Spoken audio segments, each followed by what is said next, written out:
Let me romp through as much of this list as I have time to get through. 24 standard causes of human misjudgment, of the power of what psychologists call reinforcement and economists call incentives. You say everybody knows that. I think I've been in the top 5% of my age cohort all my life in understanding the power of incentives. And all my life, I underestimated it. And never a year passes when I get some surprise that pushes my limit a little farther. So one of my favorite cases about the power of incentives is the Federal Express case, where heart and soul of the integrity of the system is that all the packages have to be shipped rapidly in one central location each night. And the system has no integrity if the whole shift can't be done fast. And Federal Express had one hell of a time getting the thing to work. And they tried moral suasion, they tried everything in the world. And finally, somebody got the happy thought that they were paying the night shift by the hour. And that maybe if they paid them by the shift, the system would work better. And lo and behold, that solution worked. Early in the history of Xerox, Joe Wilson, who was then in the government, had to go back to Xerox because he couldn't understand how their better new machine was selling so poorly in relation to their older and inferior machine. Of course, when he got there, he found out that the commission arrangement with the salesman gave a tremendous incentive to the inferior machine. And here at Harvard, in the shadow of B.F. Skinner, there was a man who really was into reinforcement as a powerful thought. And Skinner has lost his reputation in a lot of places. But if you were to analyze the entire history of experimental science at Harvard, he'd be in the top handful. His experiments were very ingenious. The results were counterintuitive, and they were important. It is not given to experimental science to do better. What gummed up Skinner's reputation is that he developed a case of what I always call man with a hammer syndrome. To the man with a hammer, every problem tends to look pretty much like a nail. And Skinner had one of the more extreme cases in the history of academia, and this syndrome doesn't exempt bright people. It's just a man with a hammer, and Skinner is an extreme example of that. And later, as I go down my list, let's go back and try and figure out why people like Skinner get man with a hammer syndrome. Incidentally, when I was at the Harvard Law School, there was a professor, naturally at Yale, who was derisively discussed at Harvard, and they used to say, "Poor old Blanchard. He thinks declaratory judgments will cure cancer." And that's the way Skinner got. And not only that, he was literary. And he scorned opponents who had any different way of thinking or thought anything else was important. This is not a way to make a lasting reputation if the other people turn out to also be doing something important. My second factor is simple psychological denial. This first really hit me between the eyes when a friend of our family had a super athlete, super student son who flew off a carrier in the North Atlantic and never came back. And his mother, who was a very sane woman, just never believed he was dead. And of course, if you turn on the television, you find the mothers of the most obvious criminals man could ever diagnose, and they all think their sons are innocent. Simple psychological denial. The reality is too painful to bear, so you just distort it until it's bearable. We all do that to some extent, and it's a common psychological misjudgment that causes terrible problems. Third, incentive-caused bias, both in one's own mind and that of one's trusted advisor, where it creates what economists call agency costs. Here, my early experience was a doctor who sent bushel baskets full of normal gallbladders down to the pathology lab in a leading hospital in Lincoln, Nebraska.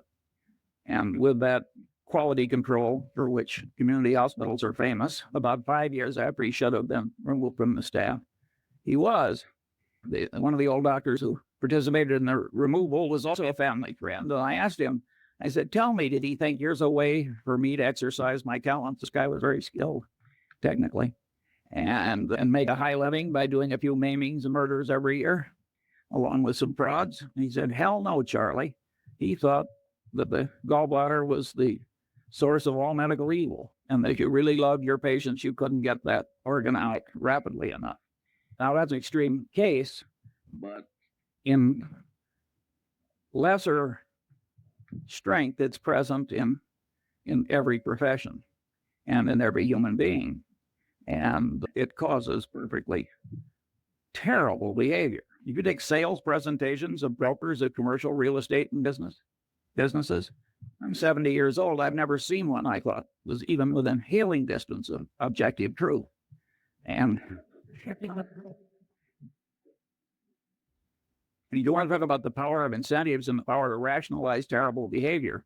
After the Defense Department had enough experience with cost plus percentage of cost contracts, the reaction of our republic was to make it a crime for the federal government to write one.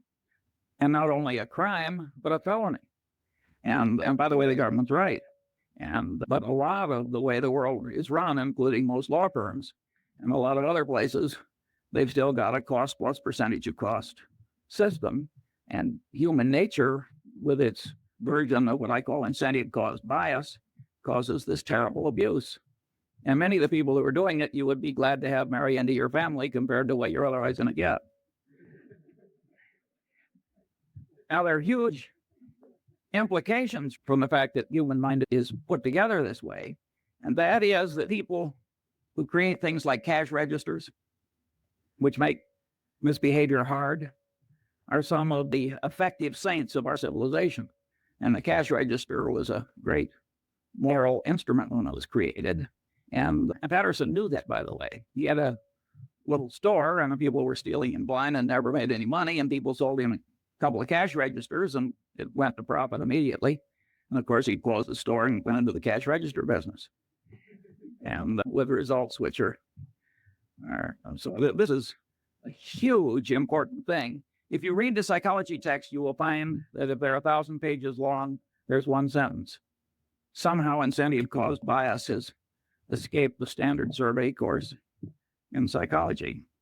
Fourth, and this is a superpower in error-causing psychological tendency, bias from consistency and commitment tendency, including the tendency to avoid or promptly resolve cognitive dissonance, includes the self-confirmation tendency of all conclusions, particularly expressed conclusions, and with a special persistence for conclusions that are hard won. But what I'm saying here is that the human mind is a lot like the human egg. And the human egg has a shut-off device. When sperm gets in, it shuts down so the next one can't get in. The human mind has a big tendency of the same sort. And here again, it doesn't just catch ordinary mortals, it catches the deans of physics. According to Max Planck, the really innovative, important new physics was never really accepted by the old guard. Instead, a new guard came along that was less brain-blocked by its previous conclusions. And if Max Planck's crowd had this consistency and commitment tendency that kept their old illusions intact in spite of disconfirming evidence, you can imagine what the crowd that you and I are part of behaves like. And of course, if you make a public disclosure of your conclusion, you're pounding it in to your own head. Many of these students that are screaming at us, they aren't convincing us, but they're forming mental chains for themselves because what they're shouting out, they're pounding in. And I think educational institutions that create a climate where too much of that goes on, in a fundamental sense, they're irresponsible institutions. It's very important to not put your brain in chains too young by what you shout out. And all these things like painful qualifying and initiation rituals, and all those things pound in your commitments and your ideas. And the Chinese brainwashing system, which was for war prisoners, which was way better than anybody else's, they maneuvered people into making tiny little commitments and declarations, and then they slowly build.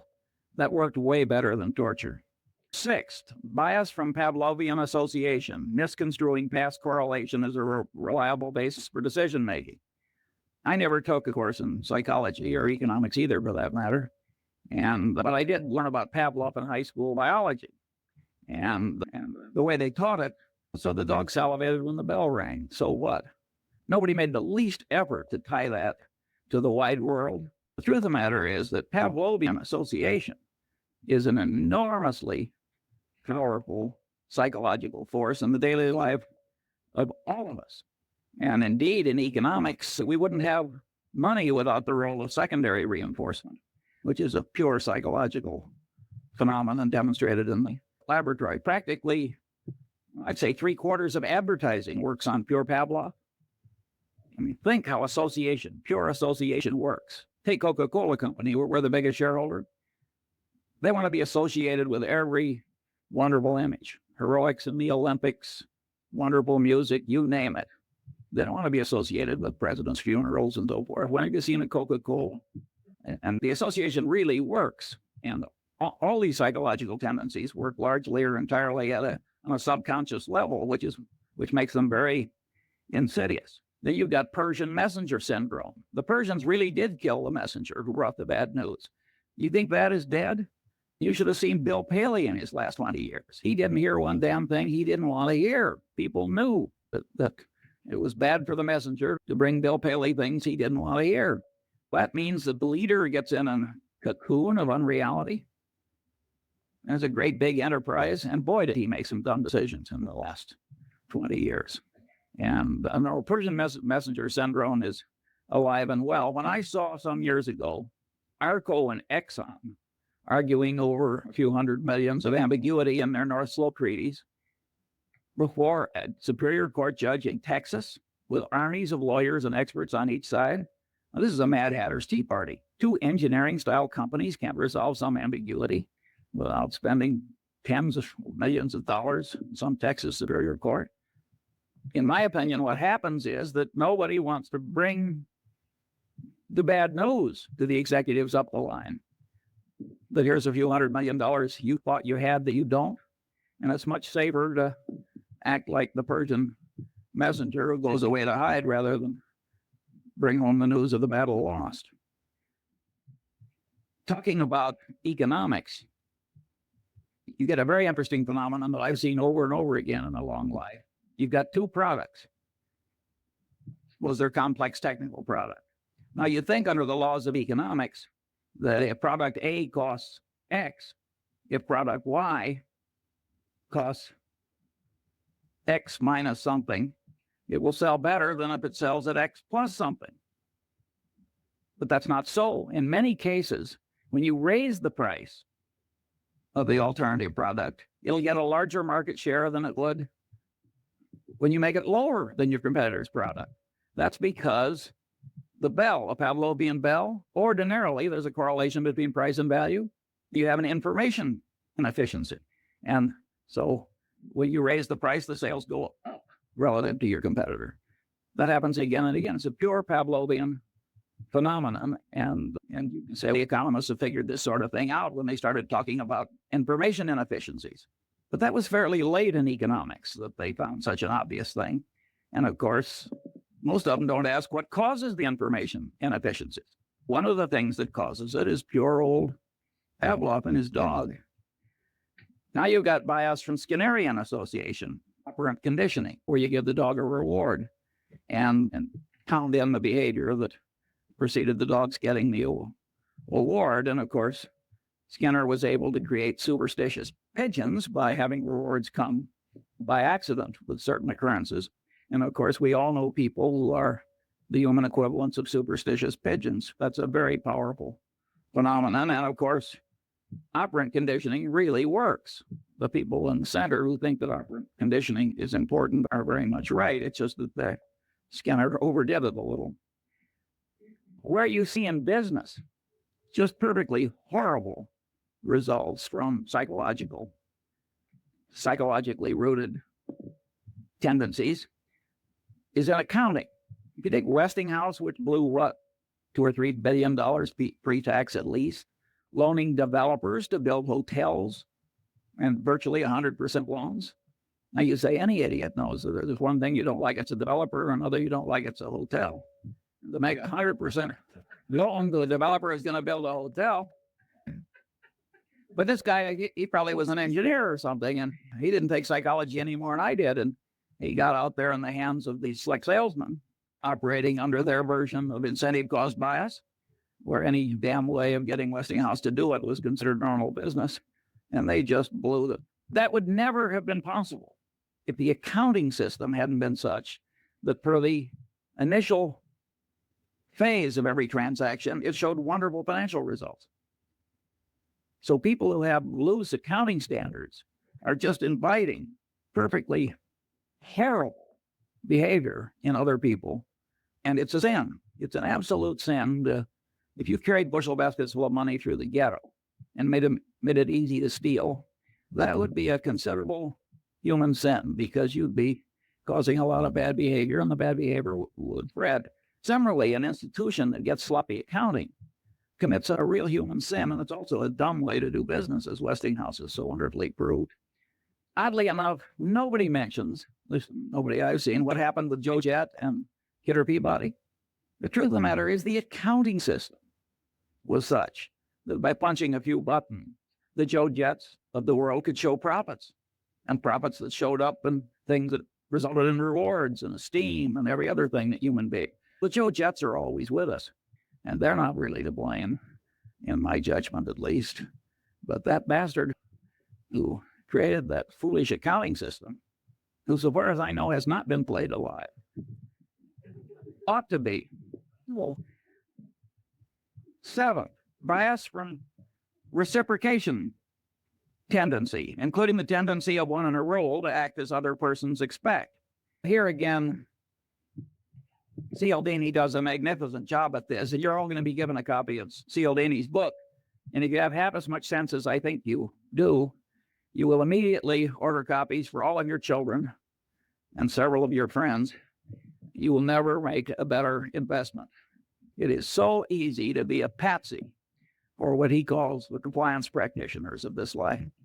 But at any rate, reciprocation tendency is a very powerful phenomenon. And Cialdini demonstrated this by running around the campus. And he asked people to take juvenile delinquents to the zoo. And it was a campus, and so 1 in 6 actually agreed to do it. And after he'd accumulated this statistical output, he went around on the same campus, and he asked other people, he said, gee, would you devote 2 afternoons a week to taking juvenile delinquents somewhere and suffering greatly yourself to help them? And there he got 100% of the people to say no. But after he made the first request, he backed off a little. He said, well, would you at least take them to the zoo 1 afternoon? He raised the compliance rate from 1/3 to 1/2.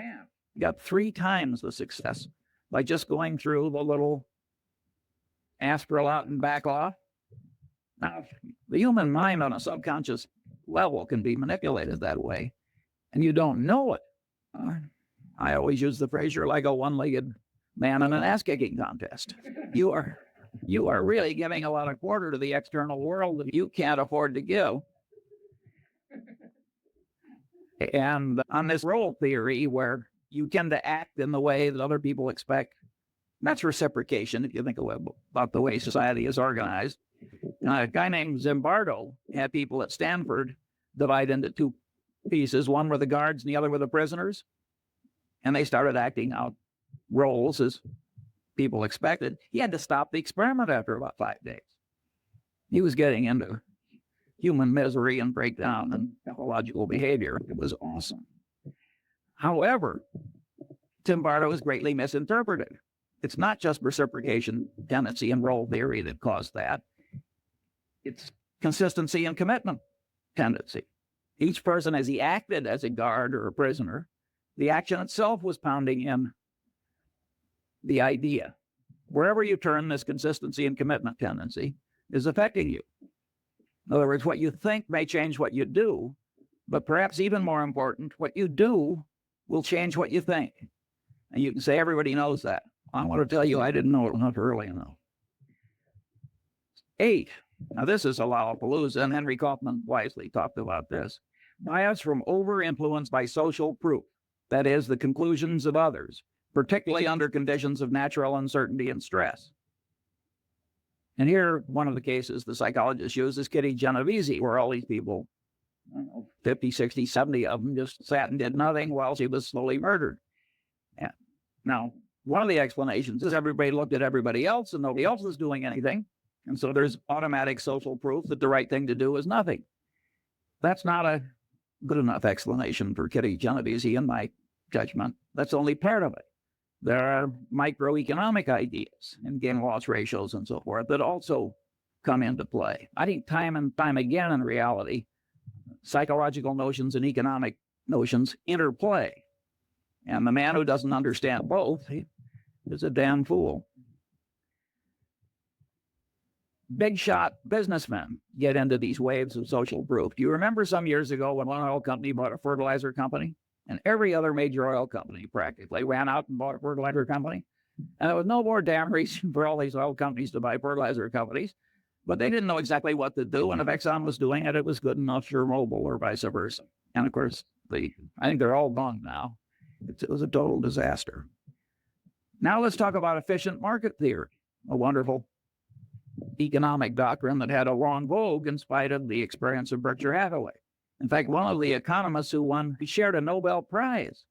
And as he looked at Berkshire Hathaway year after year, which people would throw in his face as saying maybe the market isn't quite as efficient as you think, he said it's a 2 sigma event. And then he said we were a 3 sigma event.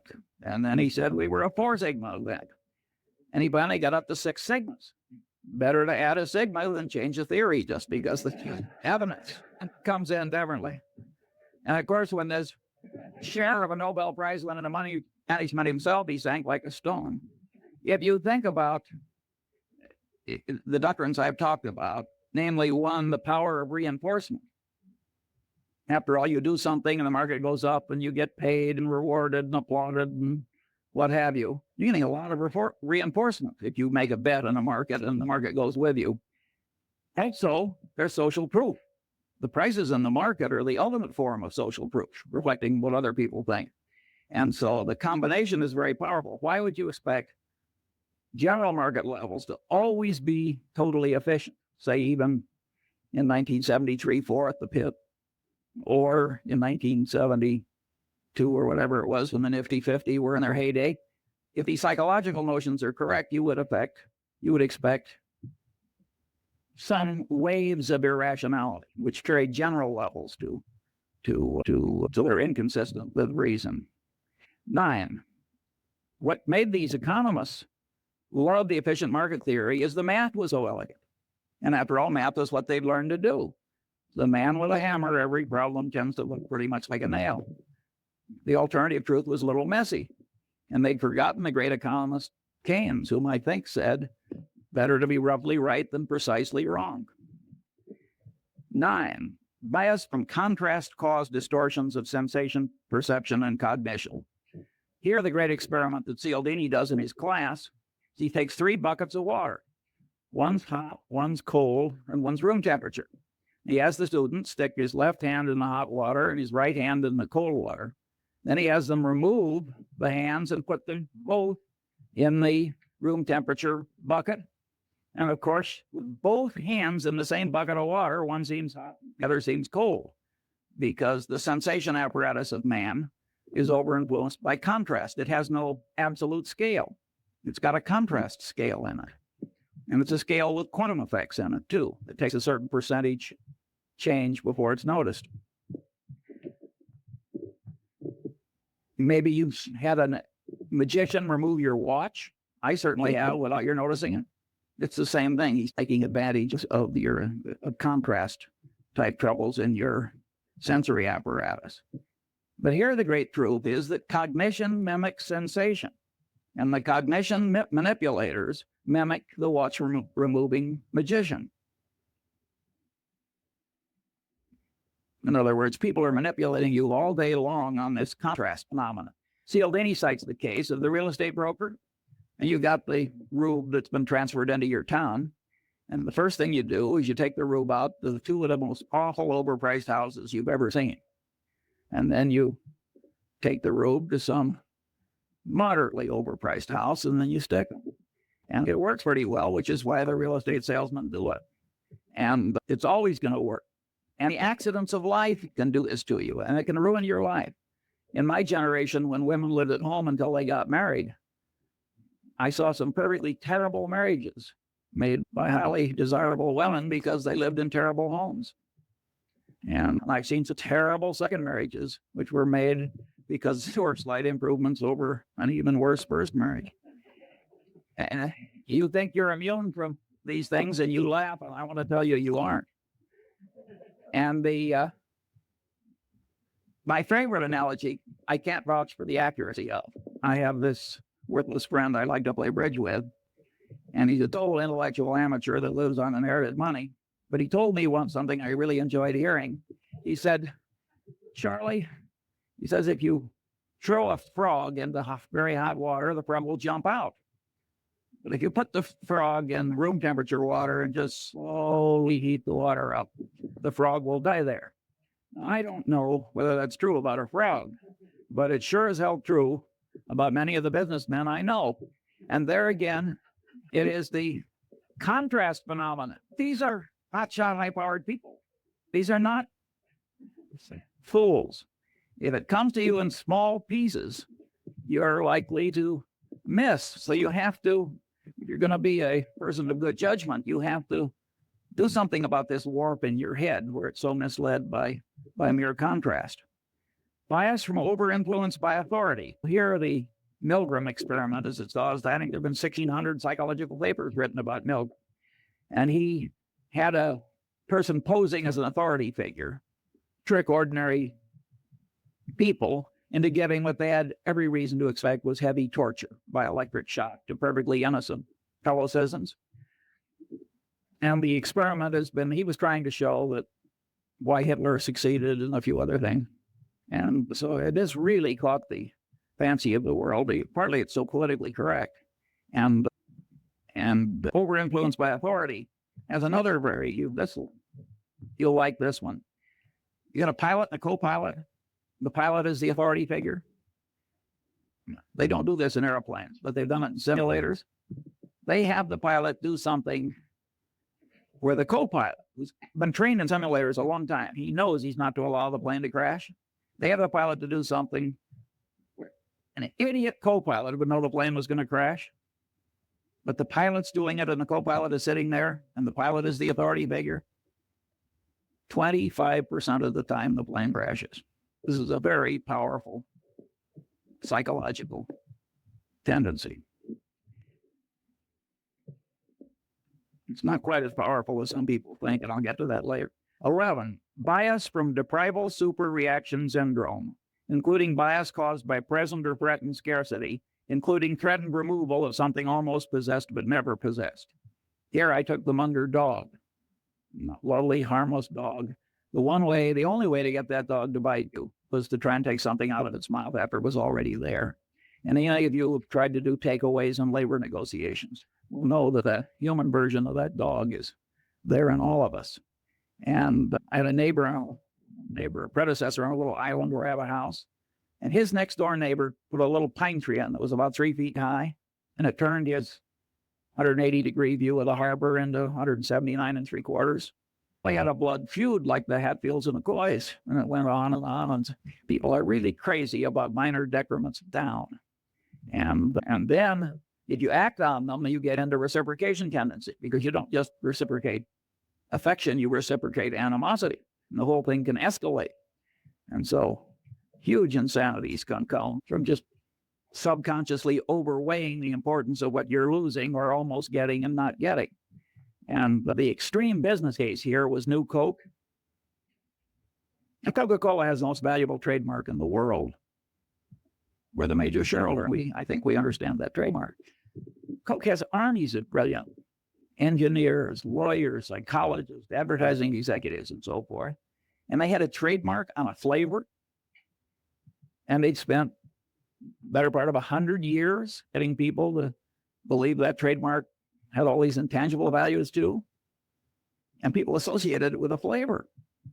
And so they were going to tell people not that it was improved, because you can't improve a flavor. If a flavor is a matter of taste, you may improve a detergent or something, but telling you're going to make a major change in a flavor. So they got this huge deprival superreaction syndrome.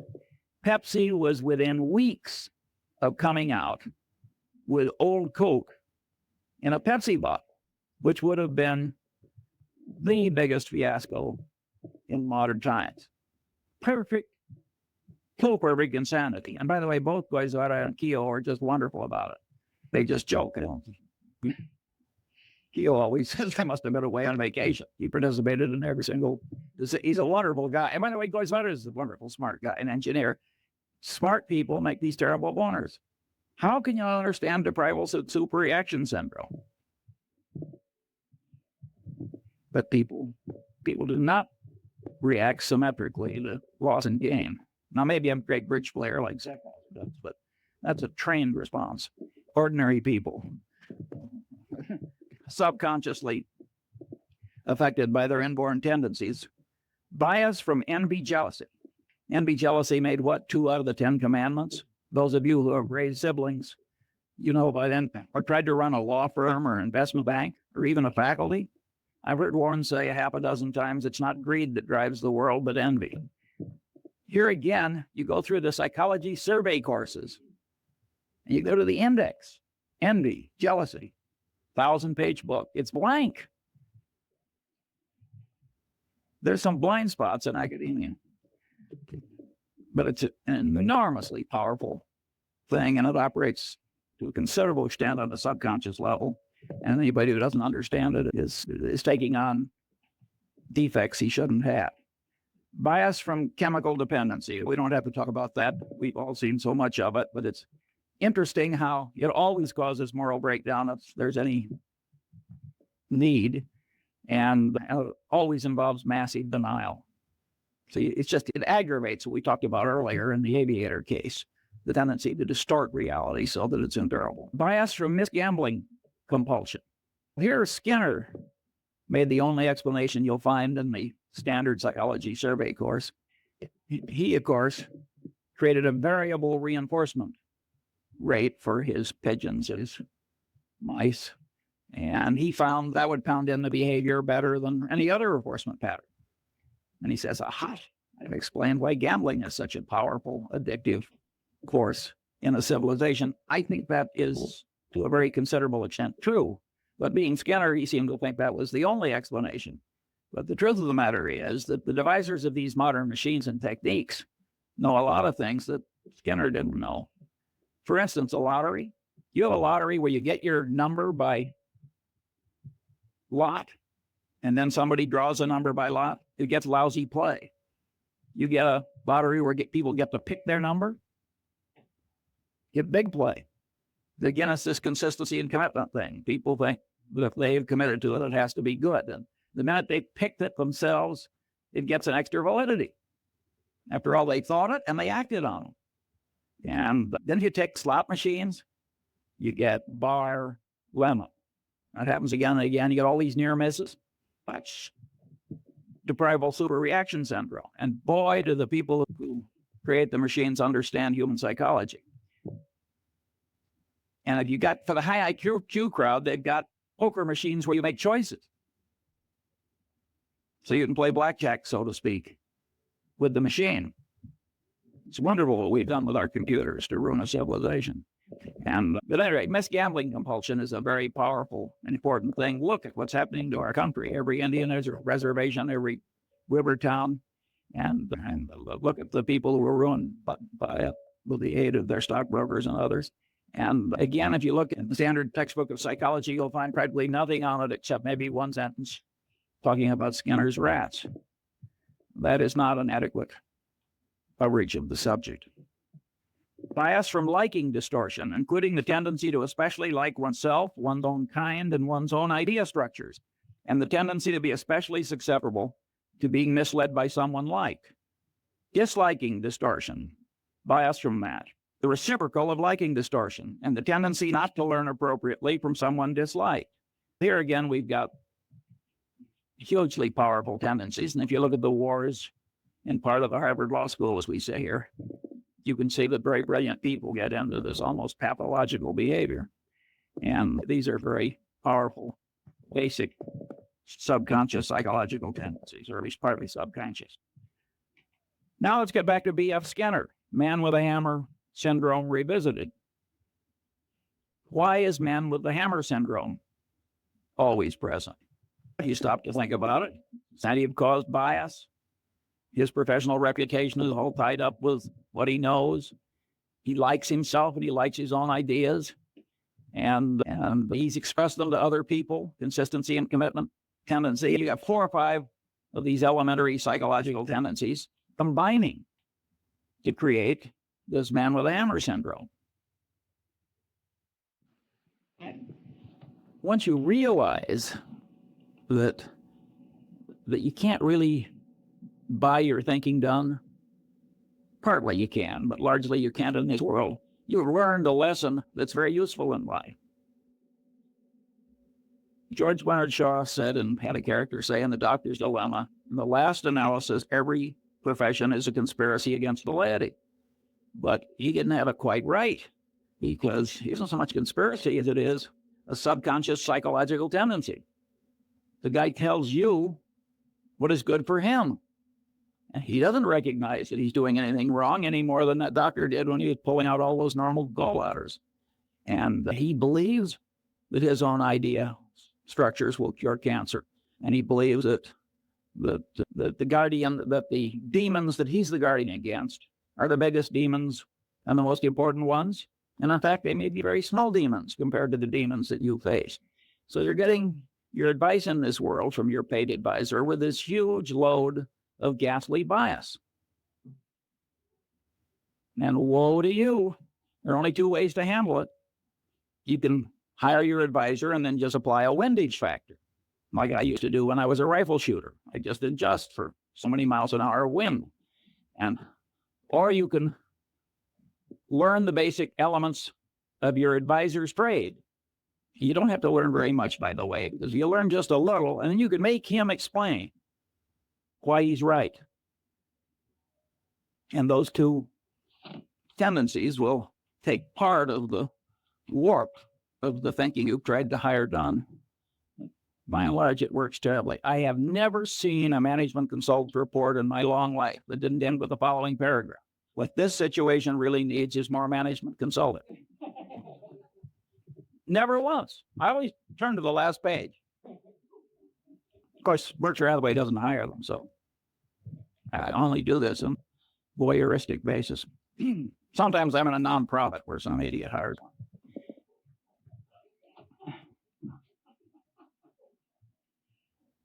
"17.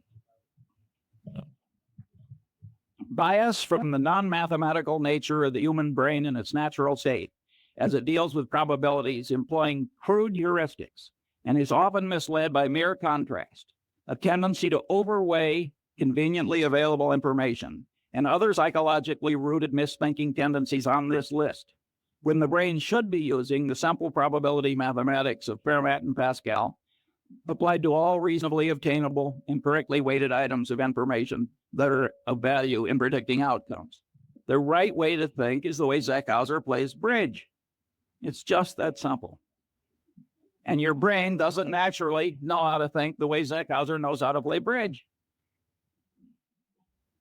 Now, you notice I put in that availability thing, and there I'm mimicking some very eminent psychologists, Kahneman, however I pronounce that, and Tversky, who raised the idea of availability to a whole heuristic of misjudgment.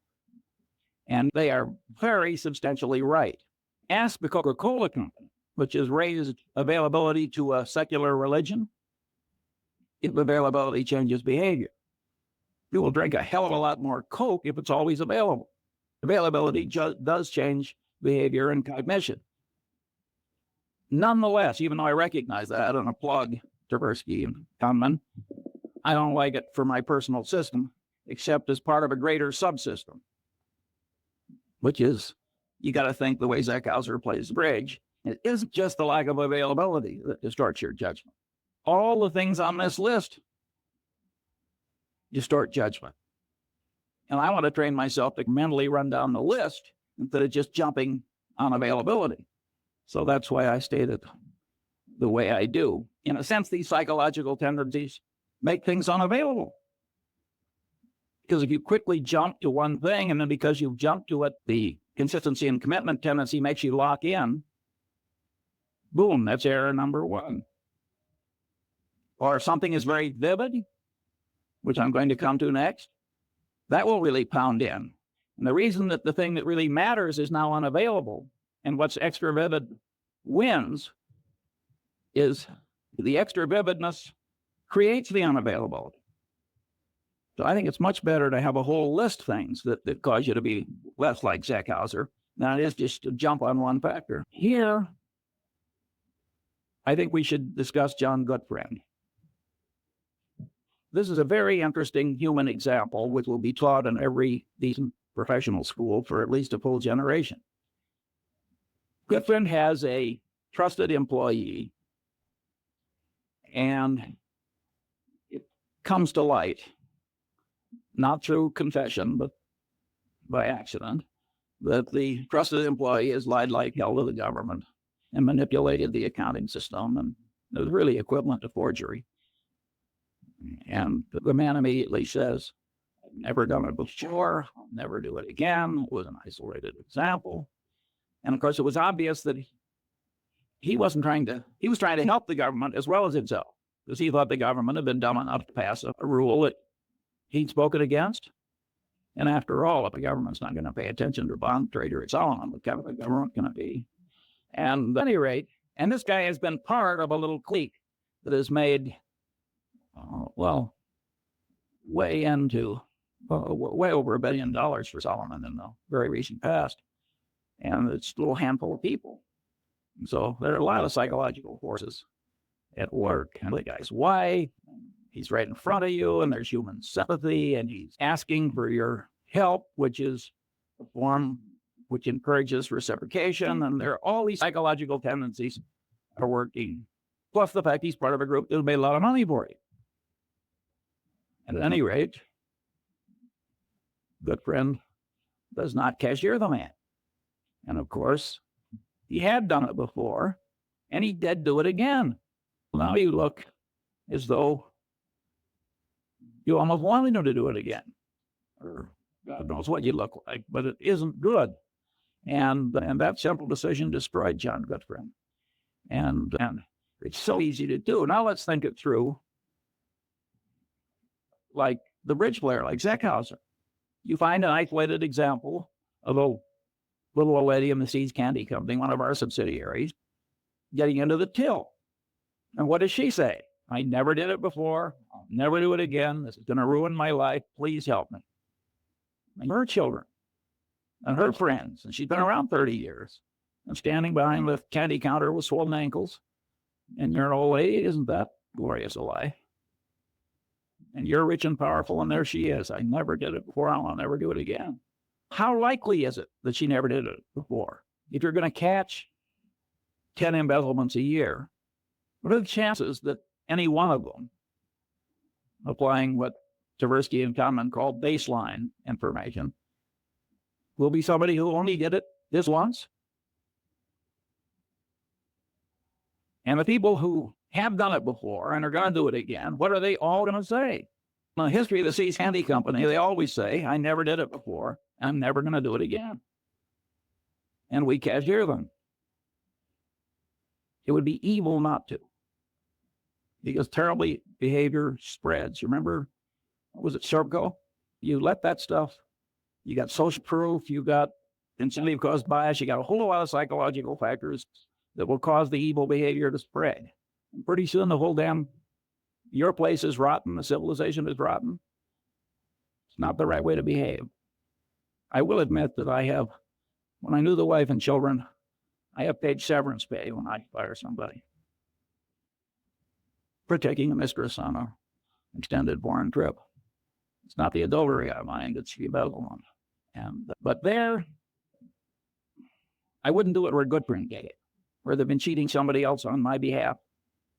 There, I think you have to cashier. But if they're just stealing from you and you get rid of them, I don't think you need the last ounce of vengeance.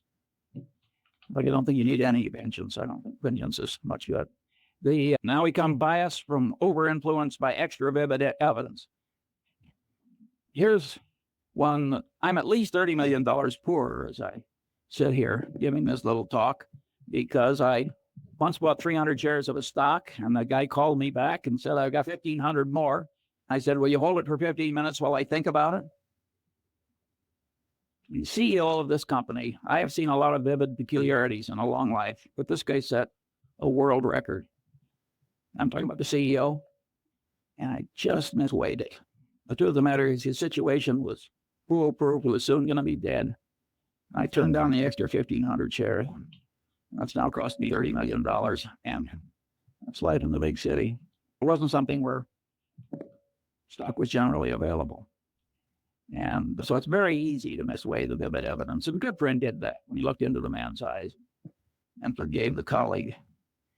And 22, stress-induced mental changes, small and large, temporary and permanent. I've skipped one. Mental confusion caused by information not arrayed in the mind in theory structures, creating sound generalizations developed in response to the question why. Also misinfluence from information that apparently but not really answers the question why. Also failure to obtain deserved influence caused by not properly explaining why. But we all know people who flunk, and they try and memorize, and they try and spout back, and they just doesn't work. The brain doesn't work that way. You've got to array facts on theory structures answering the question why. If you don't do that, you cannot handle the world. And now we get to Feuerstein, who was the general counsel of Salomon when Goodfriend made his big error. And Feuerstein knew better.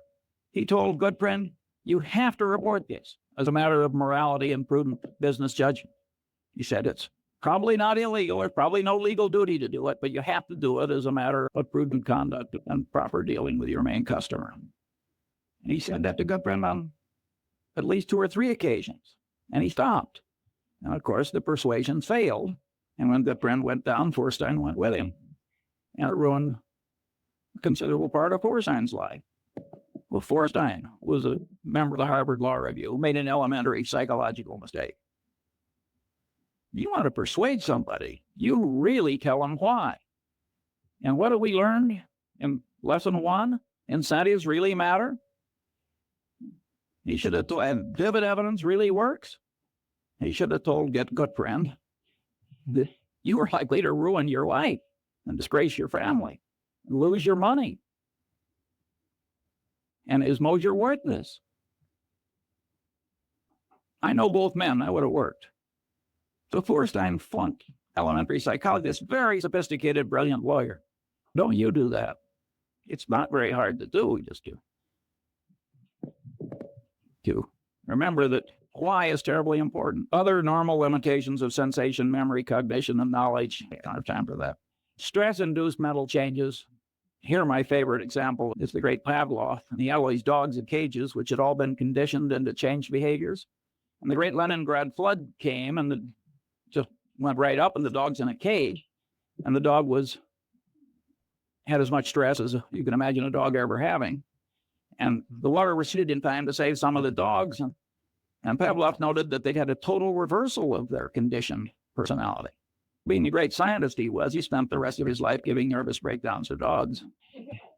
And he learned a hell of a lot that I regard as very interesting. I have never known any Freudian analyst to do anything about the last work of Pavlov. And I've never met a lawyer who understood that what Pavlov found out with those dogs had anything to do with programming and deprogramming and cults and so forth. The amount of elementary psychological ignorance is out there in high levels is very substantial. Then we've got other common mental illnesses and declines, temporary and permanent, including the tendency to lose ability through disuse. And I've got mental and organizational confusion from say-something syndrome. You hear my favorite thing is the honeybee. And the honeybee goes out and finds the nectar, and he comes back, he does a dance that communicates to the other bees where the nectar is, and they go out and get it. Some scientist who was clever, like B.F. Skinner, decided to do an experiment. He put the nectar straight up, way up. In a natural setting, there is no nectar way the hell straight up. And the poor honeybee doesn't have a genetic program that is adequate to handle what he now has to communicate. And you'd think the honeybee would come back to the hive and slink into a corner. But he doesn't. He comes into the hive and does this incoherent dance. And all my life, I've been dealing with the human equivalent of that honeybee. And it's a very important part of human organization to set things up so the noise and the reciprocation and so forth of all these people who have what I call say-something syndrome don't really affect the decisions. Now, the time has come to ask 2 or 3 questions. This is the most important question in this whole talk. What happens when these standard psychological tendencies combine? What happens when the situation or the artful manipulation of man causes several of these tendencies to operate on a person toward the same end at the same time? The clear answer is the combination greatly increases power to change behavior compared to the power of merely one tendency acting alone. Examples are Tupperware parties. Tupperware has now made billions of dollars out of a few manipulative psychological tricks. It was so flawed that directors of Justin Dart's company resigned when he crammed it down his board's throat. And he was totally right, by the way, judged by economic outcomes.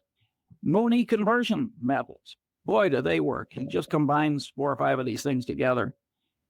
The system of Alcoholics Anonymous, a 50% no drinking rate outcome when everything else fails. It's a very clever system that uses 4 or 5 psychological systems at once toward, I might say, a very good end. The Milgram experiment. See, Milgram, it's been widely interpreted as mere obedience. But the truth of the matter is that the experimenter who got the students to give the heavy shocks in Milgram, he explained why.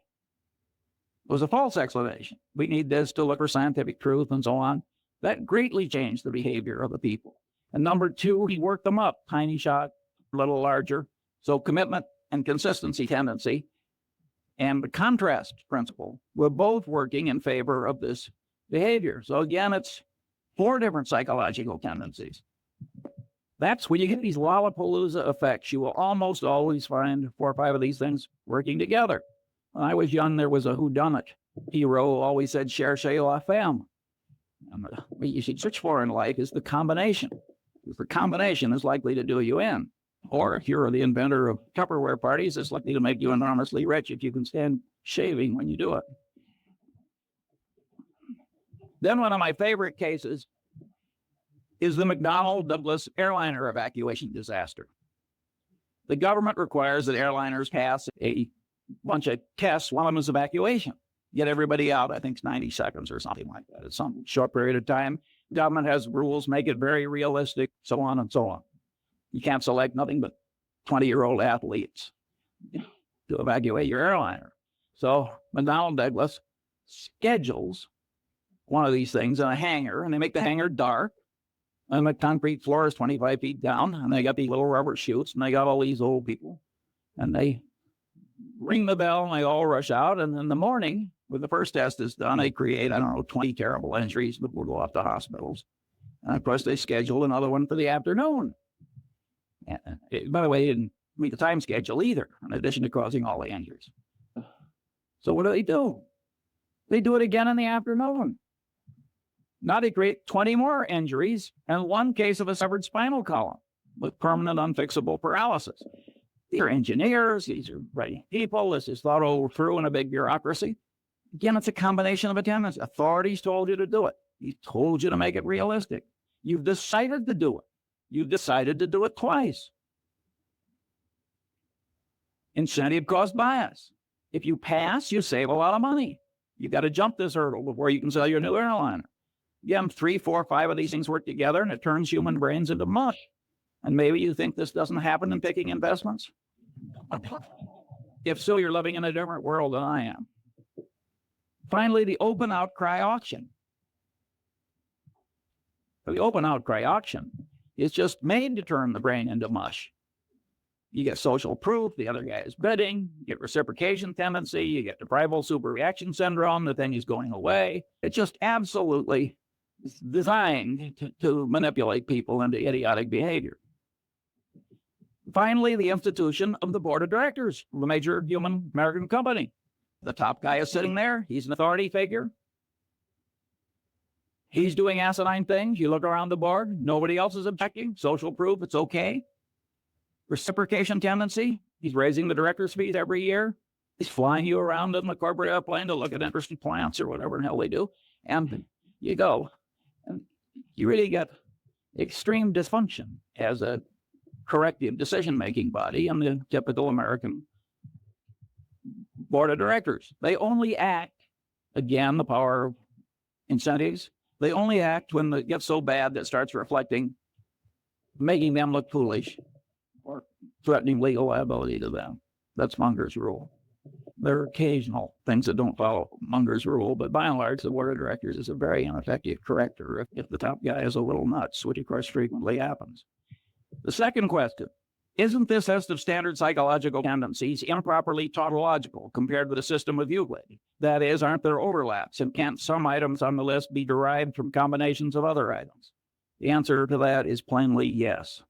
3, what good is in the practical world is the thought system indicated by the list? Isn't practical benefit prevented because these psychological tendencies are programmed into the human mind by broad evolution, so we can't get rid of them?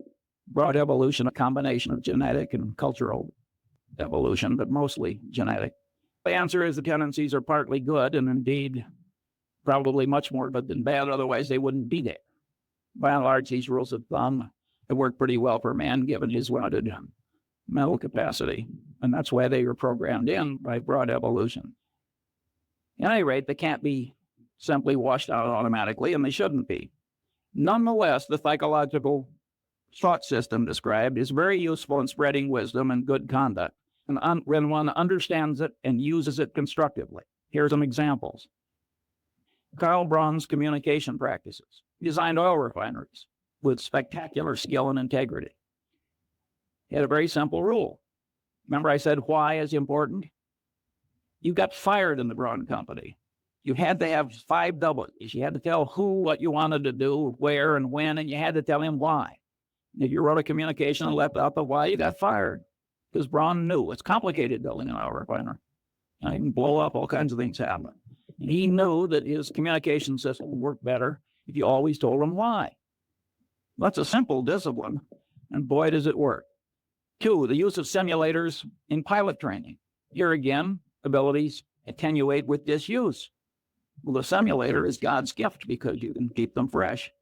The system of Alcoholics Anonymous. That's certainly a constructive use of somebody understanding psychological tendencies. I think they just blundered into it, as a matter of fact. So you can regard it as an evolutionary outcome. But just because they blundered into it doesn't mean you can't invent its equivalent when you need it for a good purpose. Clinical training in medical schools. Here's a profoundly correct way of understanding psychology. The standard practice is watch one, do one, teach one. Boy, does that pound in what you want pounded in. Again, the consistency and commitment tendency. And that is a profoundly correct way to teach clinical medicine. The rules of the U.S. Constitutional Convention. Totally secret, no vote until the final vote, then just one vote on the whole Constitution. Very clever psychological rules. And if they had a different procedure, everybody would have been pushed into a corner by his own pronouncements and his own oratory and his own, and no recorded votes until the last one. And they got it through by a whisker with those wise rules. We wouldn't have had the Constitution if our forefathers hadn't been so psychologically acute. And look at the crowd we got now. 6, the use of Granny's rule. I love this. One of the psychologists who works with the center gets paid a fortune running around America, and he teaches executives to manipulate themselves. Now, Granny's rule is you don't get the ice cream unless you eat your carrots. Granny was a very wise woman. That is a very good system. And so this young psychologist, he runs around the country telling executives to organize their day. So they force themselves to do what's unpleasant and important. By doing that first and then rewarding themselves with something they really like doing. He is profoundly correct. 7, the Harvard Business School's emphasis on decision trees. When I was young and foolish, I used to laugh at the Harvard Business Schools.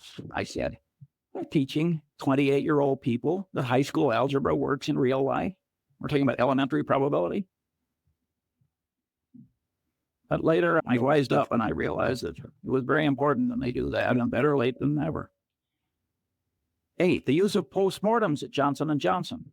In most corporations, if you make an acquisition and it works out to be a disaster, all the paperwork and presentations that caused the dumb acquisition to be made are quickly forgotten. You got denial, you got everything in the world. You got Pavlovian association tendency. Nobody wants to even be associated with the damn thing or even mention it. Johnson & Johnson, they make everybody revisit their old acquisitions and wade through the presentations. That is a very smart thing to do. And by the way, I do the same thing routinely. 9, the great example of Charles Darwin is he avoided confirmation bias. Darwin probably changed my life because I'm a biography nut. And I When I found out the way he always paid extra attention to the disconfirming evidence and all these little psychological tricks, I also found out that he wasn't very smart by the standards, the ordinary standards of human acuity. Yet there he is, buried in Westminster Abbey. That's not where I'm going, I'll tell you. And I said, my God, here's a guy that, by all objective evidence, is not nearly as smart as I am, and he's in Westminster Abbey. He must have tricks I should learn. And I started wearing little hair shirts like Darwin to try and train myself out of these subconscious psychological tendencies that cause so many errors. It didn't work perfectly, as you can tell from listening to this talk, but it would have been even worse if I hadn't done what I did. And you can know these psychological tendencies and avoid being a patsy of all the people that are trying to manipulate you to your disadvantage. Like Sam Walton will let a purchasing agent take a handkerchief from a salesman. He knows how powerful the subconscious reciprocation tendency is. That is a profoundly correct way for Sam Walton to behave. Then there's the Warren Buffett rule for open outcry auctions. Don't go. We don't go to the closed bid auctions too, because that's a counterproductive way to do things ordinarily for a different reason, which Zeckhauser would understand. 4, what special knowledge problems lie buried in the thought system indicated by the list? 1 is paradox. Now we're talking about a type of human wisdom that the more people learn about it, the more attenuated the wisdom gets. That's an intrinsically paradoxical kind of wisdom. But we have paradox in mathematics, and we don't give up mathematics. I say, damn the paradox. This stuff is wonderfully useful.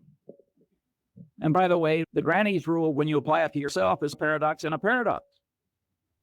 The manipulation still works even though you know you're doing it. And I've seen that done by one person to another. I drew this beautiful woman as my dinner partner a few years ago, and I'd never seen her before. She'd married to a prominent Angelino, and she sat down next to me and she turned her beautiful face up and she said, Charlie, she said, what one word accounts for your remarkable success in life? Now, I knew I was being manipulated and that she'd done this before, and I just loved it. I never see this woman without a little lift in my spirits. And by the way, I told her I was rational.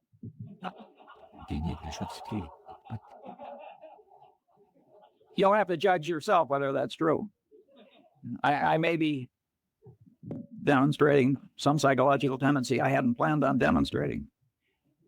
How should the best parts of psychology and economics interrelate in an enlightened economist's mind? 2 views.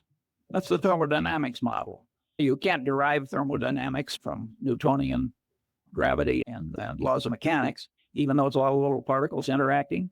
And here's this wonderful truth that you can develop on your own, which is thermodynamics. And some economists, and I think Milton Friedman is in this group, but I may be wrong on that, like the thermodynamics model. I think Milton Friedman, who has a Nobel Prize, is probably a little wrong on that. I think the thermodynamics analogy is overstrained. I think knowledge from these different soft sciences have to be reconciled to eliminate conflict. After all, there's nothing in thermodynamics that's inconsistent with Newtonian mechanics and gravity. And I think that some of these economic theories are not totally consistent with other knowledge, and they have to be bent. And I think that these behavioral economists are probably the ones that are bending them in a correct direction. Now, my prediction is when the economists take a little psychology into account, that the reconciliation will be quite endurable. And here my model is the precession of the equinoxes. The world would be simpler for a long-term climatologist if the angle of the axis of the Earth's rotation compared to the plane of the ecliptic were absolutely fixed. But it isn't fixed. Over every 40,000 years or so, there's this little wobble, and that has pronounced long-term effects. In many cases, what psychology is going to add is just a little wobble, and it will be endurable. Here I quote another hero of mine, who of course is Einstein, where he said, "The Lord is subtle but not malicious." And I don't think it's going to be that hard to bend economics a little to accommodate what's right in psychology. The final question is, if the thought system indicated by this list of psychological tendencies has great value not widely recognized and employed, what should the educational system do about it? I am not going to answer that one now. I like leaving a little mystery. Have I used up all the time, so there's no time for questions? Well, thank you. What you Carl will be fine. I don't think.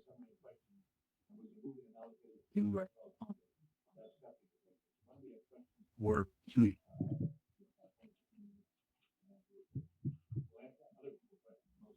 By the way, the dean of the Stanford Law School is here today, Paul Brest, and he is trying to create a course at the Stanford Law School that tries to work stuff similar to this into worldly wisdom for lawyers, which I regard as a profoundly good idea. And he wrote an article about it, and you'll be given a copy along with Cialdini's book. Questions? Yeah. Yes, I presume there would be one curious man. And I have it, and I'll put it over there on the table, but don't take more than one because I didn't anticipate such a big crowd. And if we run short, I'm sure the center is up to making other copies. And yeah. Bobby, 5%. Well, you were a yes. I had recently thought I might have let Charles Munger with the psychology professor operating in a business. Every once in a while, on a micro issue, told us how you would have dealt with one of these issues, for example, with the unfortunate lady from C's. But you didn't tell us how these tendencies affected you in what's probably the most important, or one of the most important elements of your success, which was deciding where to invest your money. And I'm wondering if you might relate some of these principles to some of your past decisions in that way. Well, of course, an investment decision in the common stock of a company frequently involves a whole lot of factors interacting. Usually, of course, there's one big, simple model. And a lot of those models are microeconomic. And I have a little list of, it wouldn't be nearly 24 of those, but I don't have time for that one. And I don't have too much interest in teaching other people how to get rich. My personal, and it isn't because I fear the competition or anything like that. Warren has always been very open about what he's learned, and I share that ethos. My personal behavior model is Lord Keynes. I wanted to get rich so I could be independent, and so I could do other things like give talks on the intersection of psychology and economics. I didn't want to turn it into a total obsession. Yeah. I was 24. Can you tell us one rule? I would say the one thing that causes the most trouble is when you combine a bunch of these together, you get this Lollapalooza effect. And if you read the psychology textbooks, they don't discuss how these things combine, at least not very much. Do they multiply? Do they add? How does it work? I think it would be just an automatic subject for research, but it doesn't seem to turn the psychology establishment on. I think this is a man from Mars approach to psychology. I just reached in and took what I thought I had to have. That is a different set of incentives from rising in an economic establishment where the reward system, again, the reinforcement, comes from being a truffle hound. That's what Jacob Viner, the great economist, called it, the truffle hound. An animal so bred and trained for one narrow purpose that he wasn't much good at anything else. And that is the reward system in a lot of academic departments. It is not necessarily for the good. It may be fine if you want new drugs or something. You want people stunted in a lot of different directions so they can grow in one narrow direction. But I don't think it's good teaching psychology to the masses. In fact, I think it's terrible.